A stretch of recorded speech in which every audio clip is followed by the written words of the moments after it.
학생 여러분 안녕하세요. 오늘은 5번 학습지 할 차례다 그쵸? 자, 지난 시간까지는 고대 그리스 사상들에 대해서 한번 알아봤습니다. 고대 그리스의 사상의 대표적인 철학자인 소크라테스, 플라톤, 아리스토텔레스까지 알아봤고 오늘은 이제 헬레니즘 시대로 넘어올게요. 헬레니즘 시대에 등장했던 두 학파에 대해서 배우기 위해서는 그 전에 헬레니즘 시대의 특징을 먼저 알아보고 넘어가는 게 우선돼야 되겠죠? 자, 그럼 동그라미 1번으로 내려가서 헬레니즘 시대의 특징에 대해서 한번 알아보도록 하겠습니다. 자, 동그라미 1번 헬레니즘 시대의 특징. 동그라미 기억. 기원전 4세기경 알렉산드로스 대왕이 대제국을 건설하면서 도시국가들, 폴리스들이 해체되게 되었다.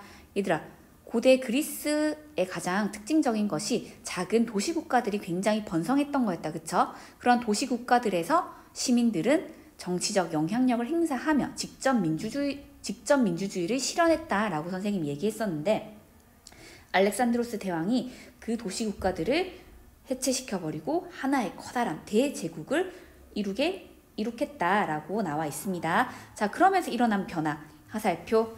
자유롭게 공동체에 참여하여 영향력을 행사했던 도시국가의 시민들이 이제는 제국의 신민으로 전락했다라고 되어 있죠. 얘들아, 도시국가의 시민, 제국의 신민, 가장 큰 차이는 뭐냐면 이 시민들은 주권을 가지고 있었어요. 주권을 가지고 있었다라는 말은 국가의 중대 사안을 결정할 때 자신의 목소리를 내고 참여를 할 수 있었다라는 거다. 맞죠? 반면에 신민은 시민과 다르게 주권을 가지고 있지 않습니다. 고대 그리스 도시국가들에서 자신의 목소리를 내면서 살아왔던 사람들이 이제 더 이상 그렇게 할 수 없다라고 생각을 해봐. 그럼 뭘 느끼게 될까요? 그 밑에 쪽에 나와 있죠. 정치적 무력감에 빠지게 됐다. 또 연대감을 상실하게 됐다. 원래는 작은 도시국가에 살면서 서로가 굉장히 공동체 의식을 느끼면서 살아왔는데 이제는 그런 작은 도시 국가가 아니라 대제국의 신민이 되자 이런 연대감도 잃어버리게 된 거겠죠. 이런 변화가 일어나게 됩니다. 그 다음에 니은 알렉산드로스 대왕이 죽은 후 전쟁과 정치적 불안이 계속되자 그 밑에 화살표 사람들은 이제 더 나은 국가 실현, 내가 속해 있는 공동체가 더 나아지는 것보다는 여기에만 관심을 가지게 돼요. 개인의 평온한 삶 유지에 관심, 어떻게 하면 내 목숨을 안전하게 보존하고 내 마음이 편안할까?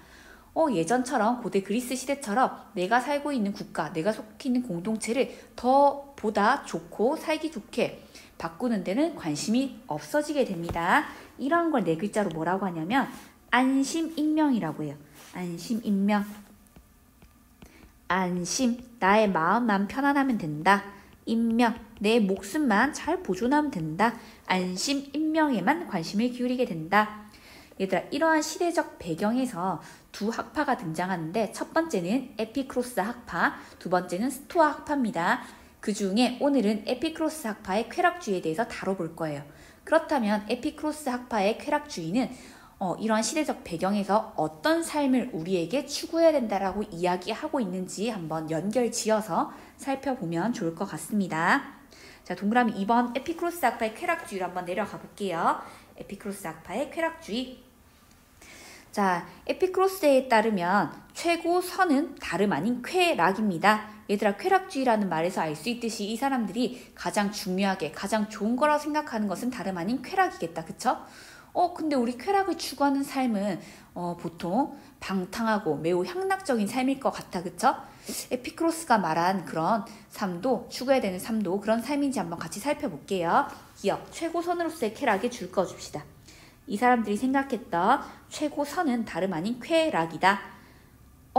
그 전에 에피크로스 학파라는 이름이 붙은 이유는 에피크로스가 이 학파의 창시자예요. 이들을 따르는 사람들을 일컬어 에피크로스 학파라고 하겠죠. 자, 이들은 최고선이 다름 아닌 쾌락이라고 생각했다. 쾌락은 유일한 선으로서 모든 선택과 기피의 기준이며 행복한 삶의 시작이자 끝이다. 사람들을 관찰해 보니까 사람들은 쾌락을 가져다 주는 행위를 선택하고 쾌락을 가져다 주지 않는, 다른 말로 고통을 주는 행위는 기피하려는 성향이 보이더라. 여기서 에피크로스가 알게 된 게 쾌락이 유일하게 좋은 거, 선이며 행복한 삶의 시작이자 끝, 전부라고 생각했습니다. 자, 다시 정리하자면 최고선, 다름 아닌 행복은 쾌락이다. 그 전에 나왔던 아리스토텔레스, 소크라테스, 플라톤과는 전혀 다른 이야기를 하고 있죠. 자, 근데 에피쿠로스가 말하는 쾌락은 우리가 생각하는 그런 쾌락과는 좀 거리가 멀었어요. 니은에 살펴볼게요. 진정한 쾌락에 줄 그어줍시다. 이 사람들이 생각했던 진정한 쾌락이란 첫 번째 동그라미 식욕, 성욕 등의 충족과 같은 감각적, 순간적인 쾌락이 아니래요. 감각적 위에 같은 말 적어줄까? 육체적. 우린 흔히 쾌락이라고 하면 이와 같은 육체적, 감각적, 순간적 쾌락을 떠올린다. 그쵸? 하지만 이들이 말하는 진정한 쾌락은 이런 쾌락이 아니래요. 왜냐하면 이들은 이미 쾌락의 역설이란 진리를 깨달았기 때문입니다. 쾌락의 역설이 뭐냐면 그 밑에 선생님이 실어놨죠. 쾌락의 역설. 얘들아, 역설이라는 말은 보통 우리가 알고 있는 상식을 넘어서는 견해를 말해요. 자, 쾌락의 역설이 뭘 의미하는지 한번 읽어볼게. 무분별한 욕구의 충족이나 사치, 향락 등으로부터 주어지는 쾌락은 더 높은 강도의 쾌락을 탐닉하도록 부추겨 결국은 쾌락이 아니라 더 많은 고통을 낳게 된대요. 한 가지 예를 들어보자면, 자, 선생님이 평소에 정말 명품 가방을 갖고 싶었다라고 가정을 해봅시다. 자, 그래서 돈을 열심히 모아서 갖고 싶었던 명품 가방 하나를 사게 됐어요. 자, 그 가방을 갖는 순간 난 더할 나위 없는 쾌락을 느꼈겠죠. 평소에 갖고 싶었으니까. 그런데 시간이 지나자 그 한 개의 가방으로는 나의 욕구가 충족이 되지 않는 거야. 더 많은 디자인, 다른 브랜드의 명품 가방들이 탐이 나기 시작합니다. 자, 나의 욕구는 점점, 명품 가방에 대한 욕구는 커지는데 그 명품 가방을 살 수 있는 나의 돈, 재화는 한정적이에요. 욕구는 커지는데 그걸 충족시키기 위한 재화는 한정적일 때 나의 욕구는 충족되지 못하겠죠. 그러면 우리는 고통을 느끼게 됩니다. 자, 즉 그래서 쾌락의 역설이란 곧 쾌락을 추구하면 추구할수록 쾌락이 늘어나야 상식적인 것인데 반대로 고통이 늘어나더라. 이런 역설적인 상황이 발생하더라. 그래서 쾌락의 역설이라고 붙여줍니다. 그래서 우리 에피쿠로스는 이러한 육체적이고 감각적인 쾌락이 아니라 이러한 쾌락이 진정한 쾌락이라고 생각했대요. 두 번째 동그라미에 줄 그어줄게요. 몸의 고통과 마음의 불안이 모두 소멸한 상태가 지속됨으로써 주어지는 정신적 쾌락. 몸의 고통이 없고 마음의 불안이 없는 상태. 다른 말로 지속되고 정신적인 쾌락이 진짜 쾌락이다. 순간적이고 육체적 감각적인 쾌락은 진정한 쾌락이 아니다라고 봤습니다. 자, 이러한 상태를 무엇이라고 표현하냐면 같은 말로 쌤이 는 해놨죠. 자, 평정심이라고 해요. 평정심이라고 하면 마음이 편안하고 고요한 상태를 일컫는다. 그쵸? 그리고 이 당시 용어로는 뭐라고 하냐면 아타락시아라고 합니다. 다 같은 말이다. 아타락시아. 아, 에피쿠로스가 말하는 진정한 쾌락이란 몸의 고통과 마음이 불안이 없는 상태, 또 다른 말로 지속적이고 정신적인 쾌락, 또 다른 말로 평정심, 또 다른 말로 아타락시아 되겠습니까? 자, 우리가 생각했던 그런 향락적이고 방탕한 쾌락과는 거리가 멀다. 그쵸? 자, 그래서 이러한 쾌락주의를 뭐라고 부르냐면 디귿의 소극적 쾌락주의라고 불러요. 자, 그 뒤에 읽어볼게. 소극적 쾌락주의가 뭔지. 적극적인 욕구 충족에 따른 쾌락이 아니라 고통이 사라짐으로써 주어지는 쾌락을 추구한다. 얘들아, 그러면 적극적으로 욕구 충족에 따른 쾌락을 추구하는 사람들을 소극적 쾌락주의의 반대, 적극적 쾌락주의라고 부르겠죠. 적극적 쾌락주의자들이랑 달랐다. 적극적으로 감각적 또는 육체적 욕구를 충족시키기를 추구하는 게 아니라 몸의 고통, 마음의 불안만 사라지면 된다라고 생각을 했습니다. 쌤이 그걸 한번 그림으로 표현을 해볼게요. 위에 한번 위로 올라가 볼게. 자, 선생님이 이렇게 선을 하나 긋고 여기는 마이너스, 여기는 플러스, 이 중간을 0이라고 해볼게요. 자, 마이너스는 결핍을 의미한다고 가정을 할게. 결핍되면, 충족되지 않으면 고통을 느끼는 욕구에는 예를 들면 배고픔이나 목마름 같은 게 있다. 맞죠? 그런 게 충족되지 않으면 우리는 고통을 느껴요. 그런 게 충족될 때 우리는 결핍에서 0으로 가는 거다. 이 순간에도 우리는 쾌락을 느낀다. 그쵸?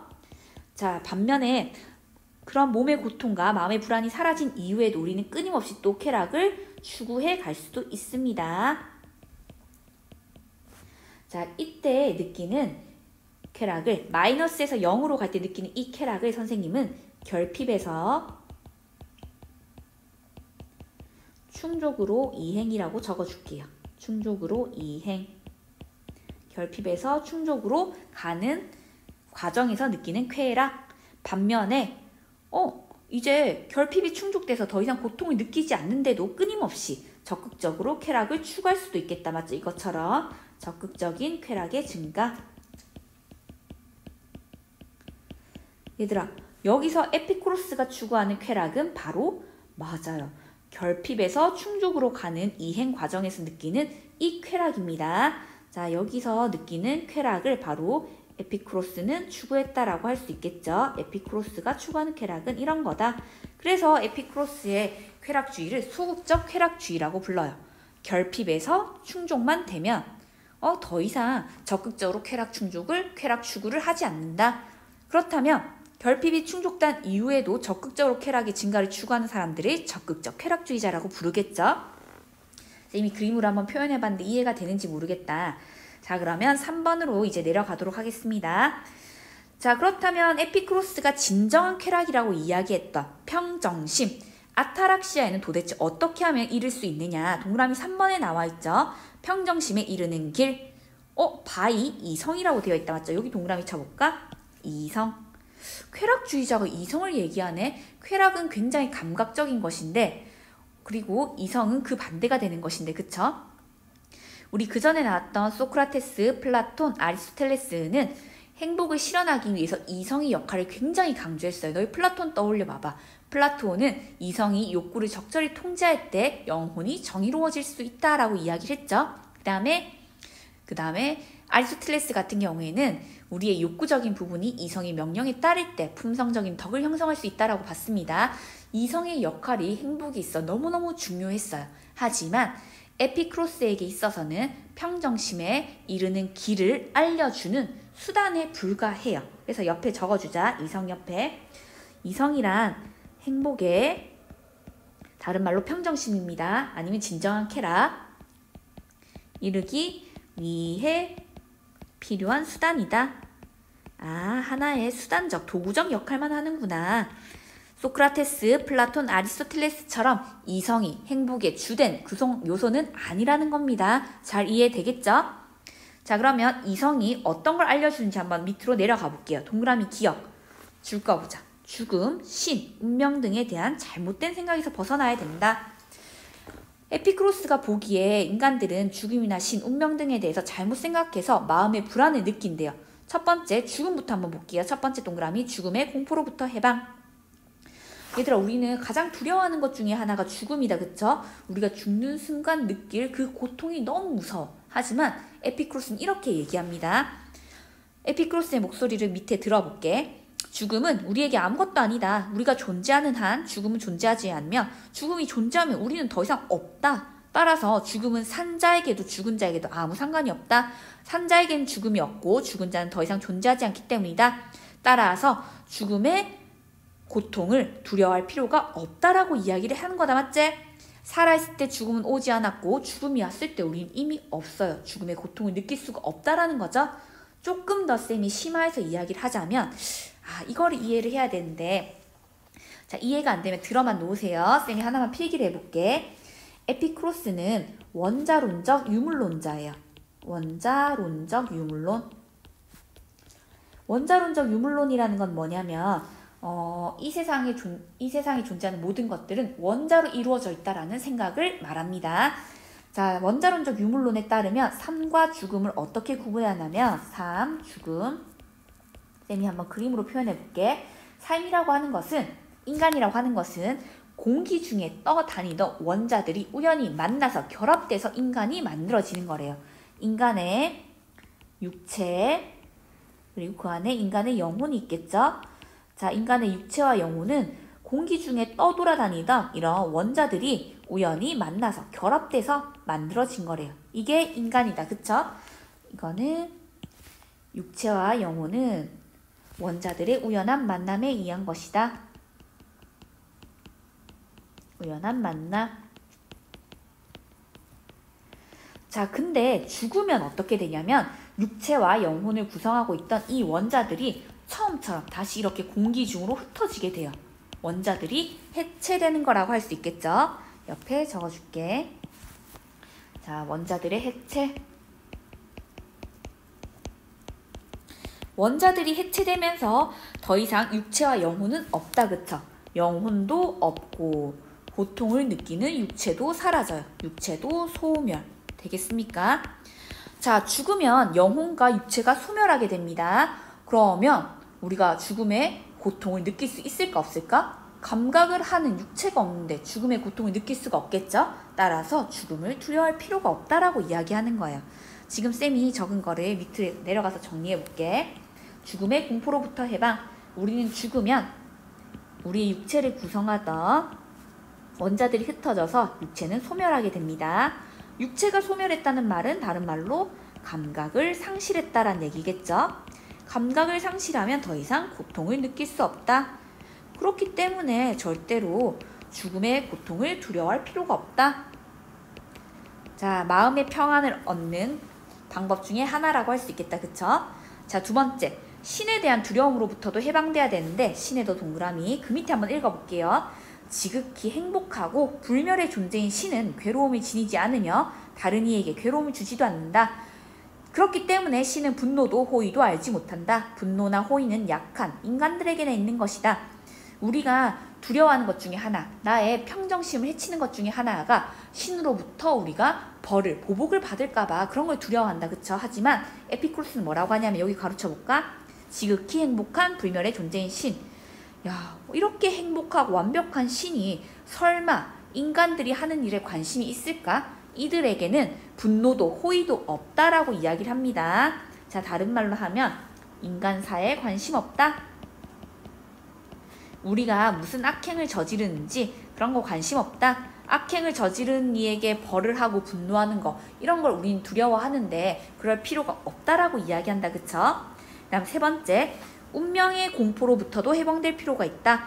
우리가 또 두려워하는 것 중에 하나는 이미 우리 운명이 필연적으로 결정되어 있다라는 생각 때문에 그걸 두려워한다. 그쵸? 하지만 뭐라고 하냐면 필연성은 나쁜 거다. 그러나 다행히도 필연성 안에 갇혀 살아야 할 필연성은 존재하지 않는다. 운명이 필연적으로 결정되어 있지 않다라고 이야기합니다. 운명을 바꿀 수 있는 자유의 여지가 있기 때문에 이거에 대해서 두려워할 필요가 없다. 자, 그럼 정리되죠? 평정심에 이르는 첫 번째 방법, 죽음, 신, 운명 등에 대한 잘못된 생각에서 벗어나면 그것들에 대한 두려움과 공포가 사라지게 될 것이다 라고 이야기하고 있습니다. 되겠습니까? 자, 그 다음 두 번째, 니은으로 내려갈게요. 평정심에 이르는 두 번째 방법, 욕구를 절제하고 검소한 삶을 살아야 된다. 여기서 절제의 동그라미. 야, 절제라니, 쾌락주의라는 이름과는 정말 어울리지 않는 덕목을 강조하고 있다. 그쵸? 절제. 왜 이런 얘기를 하냐면 그 밑에 참고 표시 한번 볼게요. 에피쿠로스는 우리 인간의 욕구를 이렇게 구분을 했대요. 세 가지로. 첫 번째, 자연적이고 필수적인 욕구. 그런 욕구에는 이런 게 있다네. 의식주에 대한 기본적 욕구. 쌤이 예를 들었던 거. 배고픔이나 목마름 같은 걸 생각하면 됩니다. 두 번째, 자연적이지만 필수적이지는 않은 욕구. 성욕이 거기에 해당되네. 세 번째, 자연적이지도 필수적이지도 않은 욕구. 부나 명예, 권력 등에 대한 욕구. 아까 쌤이 예를 들었던 명품 가방에 대한 욕구. 이런 것도 다 여기에 속하겠다. 그쵸? 자, 이거에 대해서 에피쿠로스는 뭐라고 말했냐면 필수적인 욕구는 충족되지 않은 고통이 따른다. 아까 생각해봐. 목말라 죽겠는데 물을 마실 수 없고 배고파 죽겠는데 빵 한 조각 먹을 수 없다면 우린 너무나 몸에 고통이 따른다. 그쵸? 하지만 필수적이지 않은 욕구는 충족되지 않아도 고통이 따르지 않는다고 합니다. 오히려 충족할수록 쾌락이 아니라 고통을 낳는다. 성욕도 그렇고 명품 가방에 대한 욕구도 그렇고 충족하면 충족할수록 고통이 생기는 쾌락의 역설이 발생한다. 그래서 결론 두 번째 동그라미, 필수적 욕구만 충족하고 나머지 필수적이지 않은 욕구는 절제하는 소박한 삶을 살아야 된다라고 에피쿠로스는 얘기합니다. 쾌락의 역설을 깨달은 자가 할 수 있는 조언이겠죠. 아, 쾌락주의긴 쾌락주의인데 정말 우리가 그동안 생각했던 방탕하고 향락적인 쾌락주의랑은 거리가 먼 쾌락주의입니다. 자, 위로 올라가서 그러면 위에 적어보자. 의식주에 대한 기본적 욕구만 충족시키면 된다. 자, 그럴 때 배고픔이나 목마름이 해결될 때 우리는 신과 같은 행복을 누릴 수 있대요. 더 이상 바랄 게 없다란 뜻이겠지. 자, 나머지 성적인 욕구는 절제. 부명예, 권력 등에 대한 욕구도 절제. 필수적 욕구만 충족시킬 필요가 있다. 이 에피쿠로스의 이러한 모습과 어울리는 그림을 하나 교과서에서 가져와 봤어요. 나의 목마름을 달래줄 물 한 잔, 나의 배고픔을 충족시켜줄 빵 한 조각이면 더 이상 바랄 게 없다. 이것만 충족되면 몸의 고통, 마음의 불안은 사라지게 되겠죠. 그 이상의 욕구 충족은 무의미하다라고 이야기하는 겁니다. 자, 그다음에 세 번째, 공적인 삶을 멀리해야 된다. 공적인 삶, 쉽게 말하면 정치적인 삶을 말해요. 막 사회에 참여하고 사회를 바꾸기에 노력하고 이런 삶 살 필요가 없대요. 첫 번째 동그라미 한번 읽어볼게. 공적인 인간관계는 집착, 다툼, 좌절, 분노 등 고통과 불안을 불러일으킨다.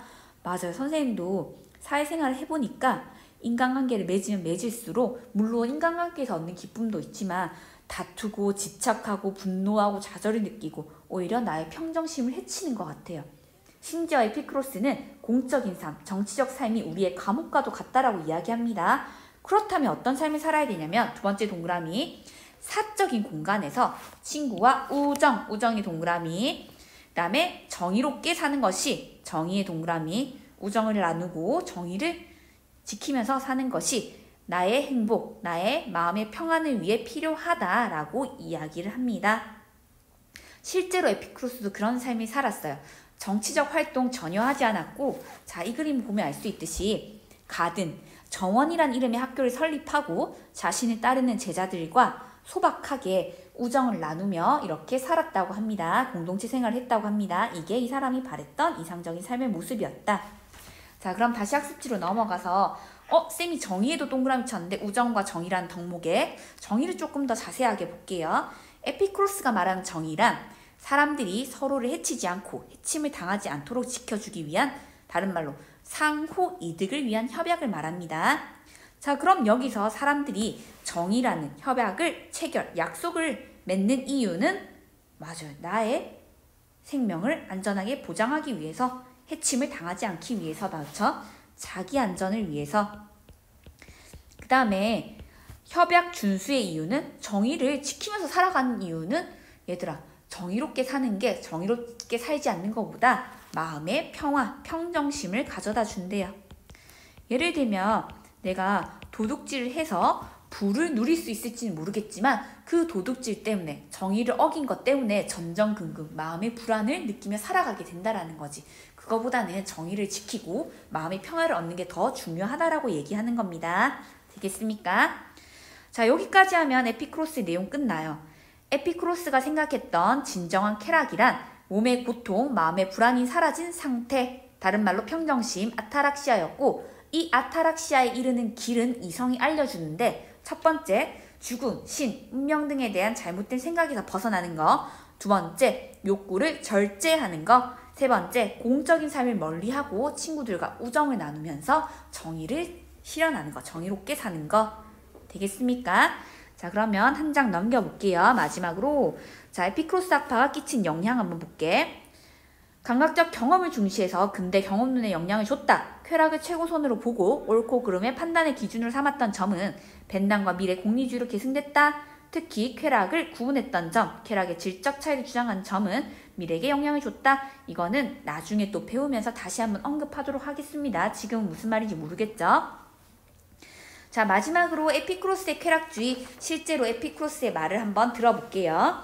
첫 번째 동그라미, 읽으면서 중요한 내용의 줄끝자. 우리가 쾌락이 목적이다 라고 할 때 쾌락은 방탕한 자들의 쾌락이나 육체적인 쾌락이 결코 아니다. 그때 쾌락은 순간적, 감각적, 육체적 쾌락이 아니라고 했지. 줄까 보자. 내가 말하는 쾌락은 몸의 고통과 마음의 불안으로부터의 자유다. 몸의 고통, 필수적인 욕구가 충족되지 않을 때 느끼는 그 고통만 사라지면 된다. 그 다음에 마음을 불안하게 하는 거, 그걸로부터만 벗어나면 된다. 얘들아, 이 상태를 우리 다른 말로 아타락시아,